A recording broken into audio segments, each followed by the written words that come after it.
म चाहिँ हतपति गिभअप गर्ने मान्छे होइन Hello, good morning and namaste everyone. Welcome back to Sivan's Answer Bagge World, and this is me, your dear Stenya Sabiri Mal with another new vlog. So friends, कस्तो हुनुहुन्छ सन्चै हुनुहुन्छ होला, स्वस्थ रहनुस्, व्यस्त रहनुस्, आफ्नो जिन्दगीमा मस्त रहनुस्।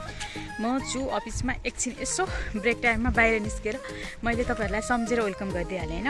भ्लग चाहिँ म डेली बनाउँछु भन्छु के, डेली भ्लग बनाउँछु भन्छु हैन, तर कस्तो हुन्छ रहेछ भने नि भ्लग बनाउनलाई पनि कसैले चाहिँ अलिकति इन्करेज गर्ने एउटा मान्छे, सपोर्टिभ मान्छे साइडमा पनि हुनु पर्दो रहेछ के। एक्लै चाहिँ भ्लग बनाउँछु भन्दाखेरि कहिलेकाहीँ एकदम बडी बिरामी भएको बेला है, ज्यानमा इनर्जी नै नभएको बेला, बडीमा के इनर्जी नै नभएको बेला, आलस्य भएको बेला त कसरी मोबाइल चलाएर हेलो हाई यताउति म यो गर्दैछु त्यो गर्दैछु भनेर मैले कसैले तपाईँहरूलाई चाहिँ जानकारी दिउँ कि होइन, त्यो आउँदैन रहेछ के। अनि मैले चाहिँ यसो बुझेको मान्छेहरूले कसरी भ्लग बनाउँछन् है, झगडा परेको गाह्रो एकदम इमोसनल मोमेन्टमा भने भ्लग बनाउँछन्, गाह्रो यहाँदेखि गाह्रो भयो बेला त कसरी मोबाइल उचालेर भ्लग बनाउँछन् होला भन्ने सोचेको होइन। सो मलाई चाहिँ 1-2 दिन मलाई अस्ति लटरम्बेश्वर महादेव गएकोदेखि, बच्चा बोकेर गएकोदेखि फेरि त्यसपछि तत्कालै यता निर्वाचनमा खटिन गइयो होइन। अनि त्यसले गर्दा चाहिँ मेरो बडीमा अलिकति पनि इनर्जी थिएन कि, अलिकति पनि इनर्जी थिएन। अनि मैले चाहिँ भ्लग बनाउँछु भन्दै पनि मैले भ्लग बनाउन सकिनँ। सो म चाहिँ डेली भ्लग बनाउँछु भन्ने मेरो एकदम ठुलो रहन्छ के भन्छ मन रहन्छ होइन। कन्टिन्युटी कन्सिस्टेन्सी दिउँ न भन्ने मेरो एकदम मन रहँदै पनि मैले पाउँदिनँ है, यस्तै छ। अब चाहिँ म कोसिस गर्छु। अनि डेली भ्लग पनि यो थोरै सब्सक्राइबरमा गर्दाखेरि खासै ग्रो हुन्छ जस्तो चाहिँ लागेन मलाई। त्यही पनि अब म चाहिँ हतपति गिभअप गर्ने मान्छे होइन। सो आजदेखि बनाउने कोसिस गर्छु। सो तपाईँहरूको काम भनेको तपाईँहरूले चाहिँ लाइक कमेन्ट सेयर गरेर मलाई अलिकति मोटिभेट गर्नुहोस्, हौसला ऊर्जा दिनुहोस् कि होइन। व्यस्त समयमा पनि भ्लग बनाउनलाई म चाहिँ यहाँ बोल्दा यता आइसकेँ, कहाँ आइसकेँ देखाइदिन्छु ल, डर पो लाग्यो त। यहाँ आइसकेँ, यहाँ हरियाली अलिअलि हावा चलिरहेको छ। आज घाम लागेकै छैन कि, घाम लागेकै छैन, हावा चलिरहेछ, पातहरू झर्न थालेको छ। अनि त्यहाँ खोला देख्न सक्नुहुन्छ, धेरै ठुलो खोला चाहिँ छैन, तर जे होस् यो यतिखेरलाई हामीलाई हेर्नलाई चाहिँ जे होस् अलिकति नेचुरल भाइब्स दिने, मन आनन्दित हुने, पोजिटिभ भाइब्स पाउने छ होइन। अनि यता देख्नुहुन्छ हाम्रो इन्डस्ट्री, हाम्रो उद्योग अब अलिकति नयाँ सरकार आइसकेपछि चाहिँ केही भविष्य बन्ला कि केही होला कि, हाम्रो कर्मचारीहरूको पनि केही भविष्य होला भन्ने हामीलाई आश छ, अलिकति भए पनि आश छ होइन। नेचुरल देखिहाल्नुभयो। So stay tuned and keep watching guys भन्न चाहन्छु। अगाडि के हुन्छ कसो हुन्छ म हजुरलाई अपडेट गरिहाल्छु, त्यसको लागि हजुरले भिडियो चाहिँ स्किप नगरी लास्टसम्म हेर्नु होला है त। ओके गाइज, यहाँ अर्को कुरा मैले तपाईँहरूलाई बताउन बिर्सेछु है। यहाँ चप्पल देखाउँछु। अस्ति लटरम्बेश्वर जाँदाखेरि एक खुट्टा सुन्निएको थियो, अनि दिदीको घरमा एक खुट्टा ठ्याक्कै भर्याङमा ओर्लिँदा दोब्रियो, यसरी दोब्रियो होइन। अनि दुईवटा खुट्टामा हेर्नु त अलिकति यो खुट्टा अलिकति हल्का स्वेलिङ भएको छ।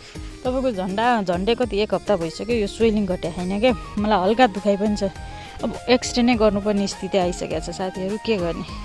समस्या दिन प्रतिदिन समस्या त आइरहन्छ जिन्दगीमा। अब म एकछिनमा घर जान्छु, खाना खाएको छैन मैले, बिहान कर्नफ्लेक्स मात्रै खाएर आएको थिएँ। गएर अब घर गएर खाना खान्छु है त साथीहरू। यसरी फुल चाहिँ झिकेर जुनसुकै फुल हुन्छ नि, मलाई यसरी चुडेर यसरी भिडियो बनाउनलाई एकदम धेरै मन लाग्छ। मेरो एकदम फेभरेट हबीमा पर्छ क्या यो।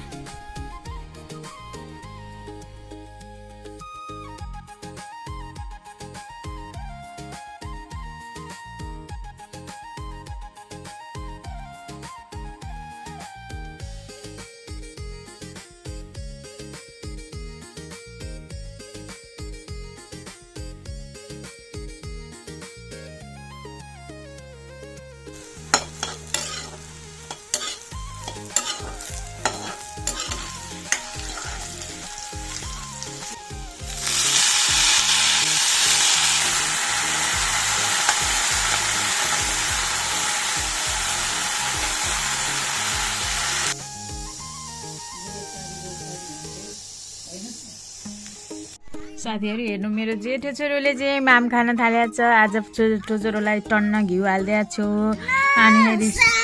अनि यो सोयाबिनको अचार, अनि साग भनेर यसले रायोको साग भनेर भनेको होला। तर यसले सानोमा यो सागसँग रोटी कति मजाले खान्थ्यो अनि दही पनि कति धेरै चिनी हालेर ल्याइदिएको छु। यहाँ आऊ एकचोटि ट्राई गर। If you don't like then don't eat okay. न आइज यहाँ आइज ल त्यतिकै ल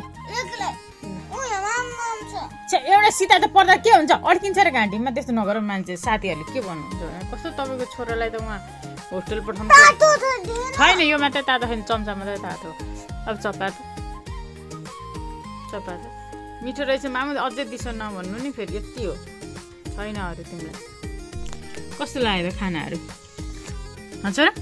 हेलो कस्तो लाग्यो खानाहरू? सबै मिठो छ? स्पेसल चाहिँ के लाग्यो तिमीलाई यसमा? दही त मैले बनाएको होइन नि त किनेर ल्याएको।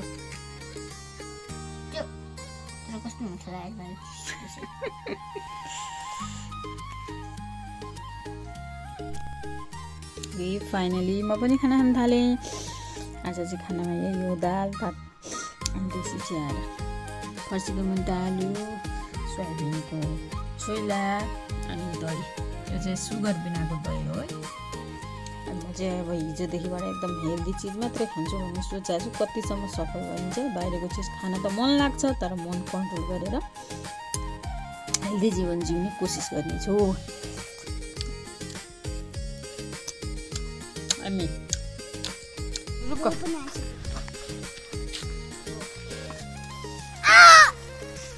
के भयो?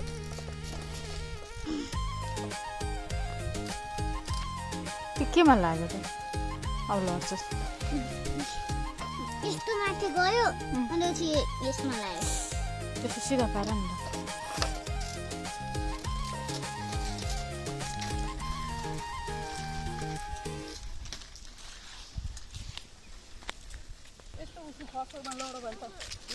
दिएनन् हिँड्न दिएनन्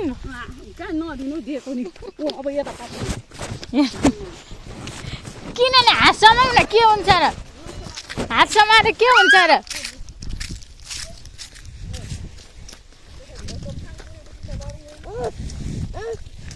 भुङ्गा हुन्छ कि छोरा भुङ्गा हुन्छ। हावा आयो हावाले उडाउँदो रहेछ तँलाई अनि किन त्यता हुँदैन उता अगाडि हिँड्नु दादा नि नदौड न हल्ला नगरी दौड।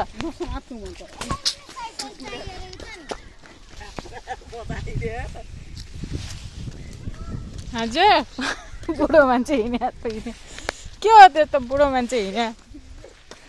यो अहिले आएर फोनमा कसैलाई बोल्नै नदिने गफ गर्नै नदिने म नै हिरो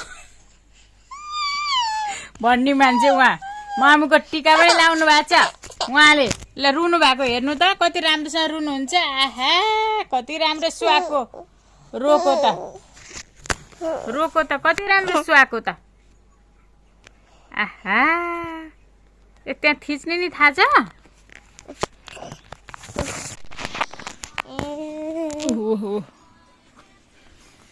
टिकुली है म त टल टल टल टललाई साने छोरो। ओहो यहाँ सबै जाडो महिनाको चाहिँ कपडाहरू प्याक भइसक्यो। अब एक दिन चाहिँ एकदम सुबह साइड पारेर यसलाई चाहिँ थन्काउनु पर्छ। यस्तै छ हाम्रो त।